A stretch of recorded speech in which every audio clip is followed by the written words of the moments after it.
राम राम। जैसे कि पिछले प्रसंग में सुना रहा था किस तरह वानर दल मिथिला गया और मां जानकी ने कहा कि जो बालक ननिहाल में आता है वो थोड़ी बहुत शरारत करता है। अब हनुमान जी को अयोध्या में रहते हुए काफी दिन हो गए। एक दिन मां जानकी ने भैया लक्ष्मण, भरत और शत्रुघ्न को बुलाया कि हम क्या करें। प्रभु के प्रातः उठने से लेकर रात्रि सोने तक हर कार्य हनुमान भाग भाग के करता है। हमारे हिस्से में तो प्रभु की कोई सेवा तक नहीं आती। हमें क्या करना चाहिए। तो उन्होंने एक निर्णय किया कि हम ऐसा करें, हर कार्य की प्रभु के प्रातः उठने से रात्रि सोने तक सूची बनाएं और हम सारे कार्य आपस में बांट लें। हनुमान जी के जिम्मे जब कोई भी कार्य नहीं होगा तो वो कैसे करेंगे। मां जानकी ने कहा, क्या प्रभु मान जाएंगे।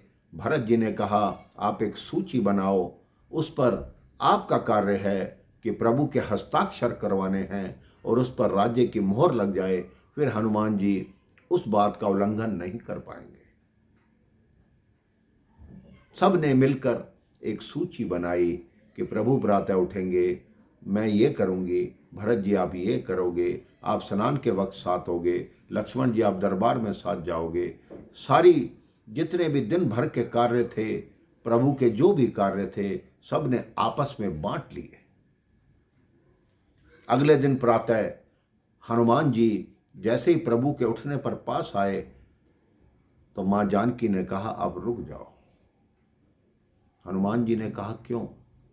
मां जानकी ने कहा कि हमने एक सूची बनाई है, उस पर प्रभु श्री राम के हस्ताक्षर भी करवा लिए और राज की मोहर भी लगवा ली थी। प्रभु श्री राम देखते हैं कि इन लोगों ने सेवा बांट ली, लेकिन उसमें मेरे प्रिय हनुमान का नाम नहीं है।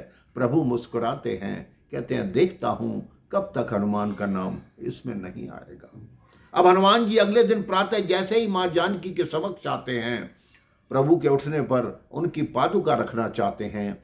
मां जानकी पहले ही वो पादुका रखती है कि हनुमान जी ये कार्य आपके हिस्से में नहीं है, आप ये सूची देख लीजिए, अगर इसमें से कोई भी कार्य आपके हिस्से हो तो मैं वो कार्य आपको दे दूंगी। हनुमान जी ने पूरी सूची देखी, उस पर प्रभु श्री राम के हस्ताक्षर थे, राज्य की मोहर थी, लेकिन हनुमान जी का नाम किसी भी सेवा में नहीं था। अब हनुमान जी उस महल को छोड़कर सामने आंगन में एक वृक्ष के नीचे बैठ गए।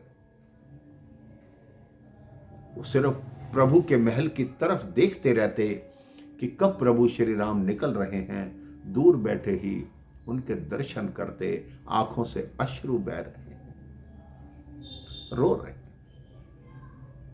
और उनके मन से एक ही विचार निकल रहा है, क्या मेरा अयोध्या से जाने का समय आ गया। रो रहे हैं। 3 दिन 3 रात्रि बीत जाती हैं, लेकिन हनुमान जी वहां बैठे बैठे रो रहे हैं। 3 दिन 3 रात्रि के पश्चात एक दिन प्रातः प्रभु श्री राम अपने महल से बाहर निकले। देखा है हनुमान जी बैठे और प्रभु के चरणों में दंडवत करते हैं और कहते हैं, प्रभु क्या मैं अयोध्या छोड़ के चला जाऊं। जोर जोर से रोते हैं। उनका रोना सुनकर मां कौशल्या भाग कर आती है, कहती है, क्या हुआ हनुमान। कहते हैं, मां मैं अब जाऊंगा। कहते हैं, किस लिए। कहते हैं, मैं प्रभु की सेवा करता था, इन सब ने एक सूची बनाई और मेरे जिम्मे एक भी सेवा नहीं है, तो आप बताएं, जब मैं प्रभु की सेवा ही नहीं कर पाऊंगा तो मेरा अयोध्या में रहने का क्या अर्थ है। मां कौशल्या ने सबसे पहले मां जानकी को कहा कि तुम ये बताओ, तुम जब अशोक वाटिका में थी, तुम्हें राहत देने वाला, प्रभु की सूचना देने वाला, तुम्हारी सूचना राम को देने वाला कौन था। उन्होंने कहा, हनुमान जी थे। इसके पश्चात माँ कौशल्या ने क्या क्या कहा, मैं आपको अगले प्रसंग में बताऊंगा। हनुमान जी का क्या क्या हुआ, ये मैं आपको अगले प्रसंग में बताऊंगा। राम राम, जय श्री राम।